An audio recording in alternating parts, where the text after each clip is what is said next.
12. En el tema 12, sobre todo, vamos a ver el ingreso mínimo vital, algo básico que hay que tener en cuenta.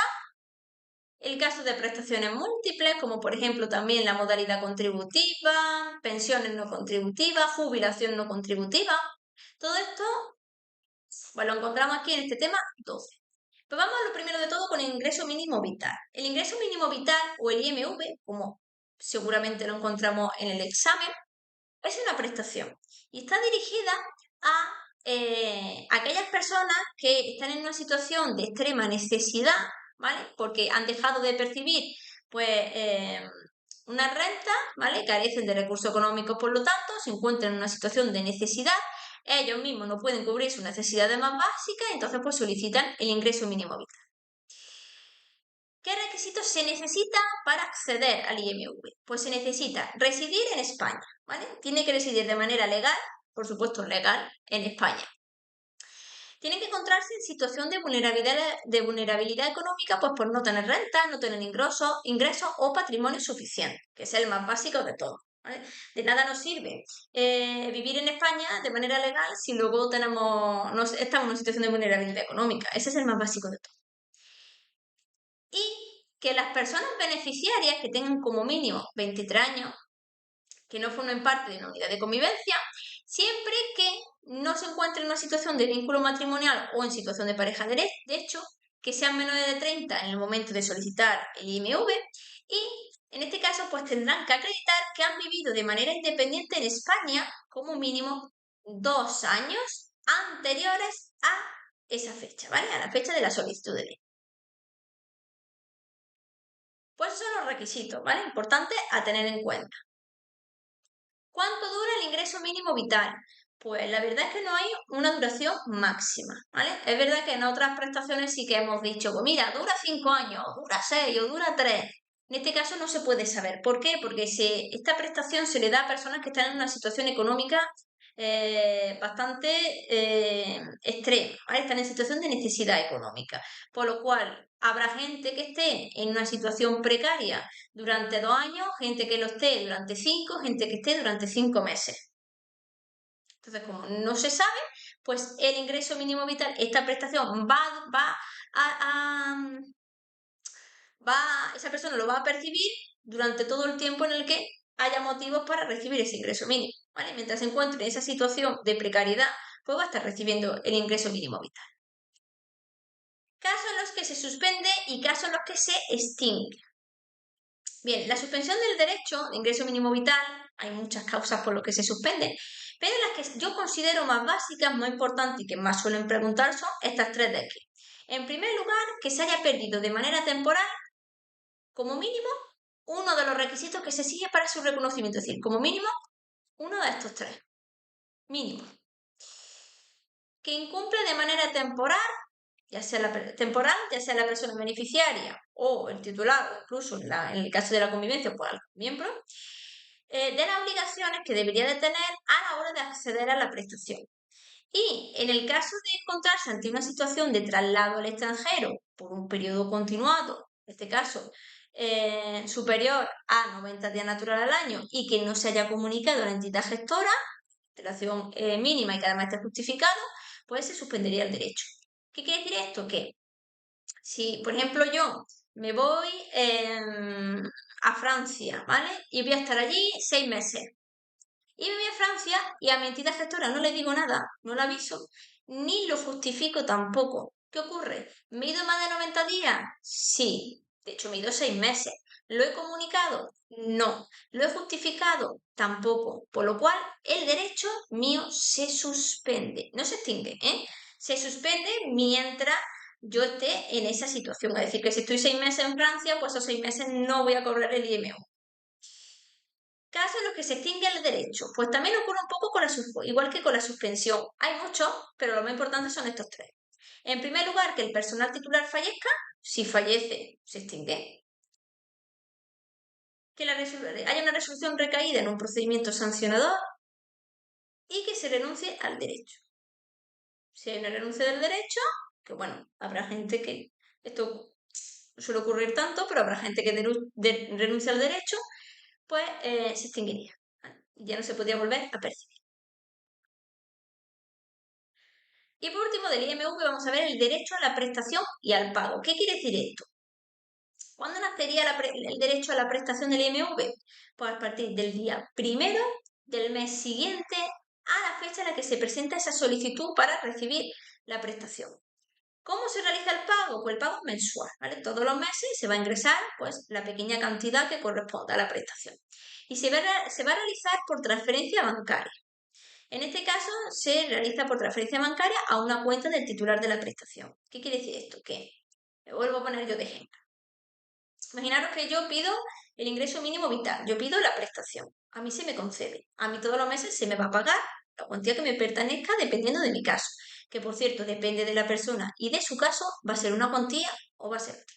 En mi caso, pues es una cuantía concreta. Se me va a ingresar mensualmente. Se me va a realizar con transferencia bancaria. ¿Pero dónde? Por una cuenta en la que yo, que soy la beneficiaria de la prestación, sea titular. Si yo no soy titular, no nos vale. Tengo que ser yo titular para comprobarse que realmente el dinero llega a esa persona. Que luego esa persona puede hacer lo que quiera con el dinero, pero que ha llegado a esa persona, que se compruebe que ha llegado realmente. Bien, del ingreso mínimo vital, lo que más suelen preguntar el concepto, pues sabéis que siempre lo digo, simplemente para que lo sepáis y lo entendáis. Los requisitos sí que hay que saberse, además muy importante es tenerlos claros, ¿vale? Me podéis poner aquí importante pregunta de examen, esto es importante tenerlo claro. La duración, sí, hay que saberse que no hay un tiempo estipulado que dura mientras esa persona esté en situación de necesidad. ¿Casos en los que se suspende? Pues de los tres, el más importante, estos son los tres más importantes de todos los que hay, pero el más importante de todos y que yo tendría especialmente en cuenta sería en el caso del extranjero. Ese es el más preguntado de los tres. De todo en general, es el más preguntado. Caso que ocurre si yo me traslado al extranjero. Pues eso que ocurre aquí sería motivo de suspensión. En el caso de extinción del derecho, los tres son igual de importantes, pero especialmente preguntan este de aquí. El fallecimiento de la persona titular, ¿vale? Donde suelen hacer más hincapié. ¿El derecho a la prestación? Pues sí, hay que saberse el derecho a la prestación y al pago. Solo nos tenemos que quedar con cuándo nace, a partir del primer día del mes, y que se hace por transferencia bancaria de manera mensual, ¿vale? Aquí lo tenemos. Pues eso es importante. Prestaciones en favor, prestaciones familiares múltiples. Vamos a ver el periodo de cotización asignados por parto. Esto es muy simple y muy facilito y además lo acabamos de repasar también en el tema anterior. Se va a computar en favor de la trabajadora que lo solicite una pensión de un total de 112 días completos de cotización por cada parto de un solo hijo.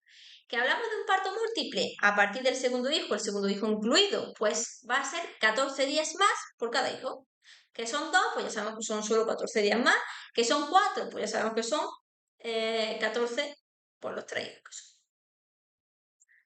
Y aquí hay una excepción, y es el caso de ser trabajadora o funcionaria en el momento del parto, que se hubiera cotizado durante todas esas 16 semanas, o bien durante el tiempo que corresponda en caso de los que fuese parto múltiple. Esa sería la pequeña excepción que tendría.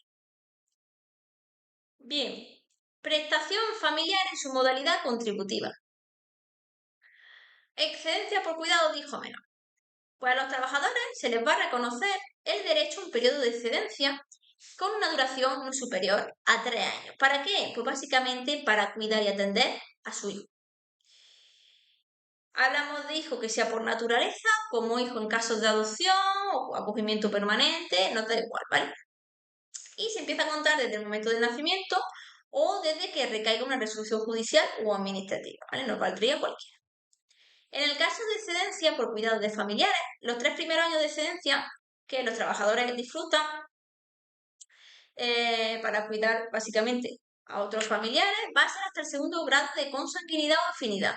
Que, pues bueno, por casos de un accidente o una enfermedad o una discapacidad, pues ellos mismos no pueden valerse por sí mismos, entonces necesitan a otra persona que les cuide, ¿no?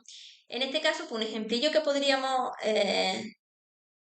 poner, y de hecho es uno de los casos de excedencia más comunes, sería una mujer, una trabajadora que, bueno, pues tiene, por ejemplo, a su madre enferma, ¿vale? Su madre es mayor, tiene 92 años, está enferma, ella misma no puede cuidarse y, pues como está muy grave, la trabajadora pide una excedencia para cuidar a su madre, que está en situación de dependencia y que no puede valerse por sí misma. En esos casos, ese caso sería la excedencia más común de todas. Es que es más común que incluso por cuidado de hijo menor. El más común es cuidado de familiar.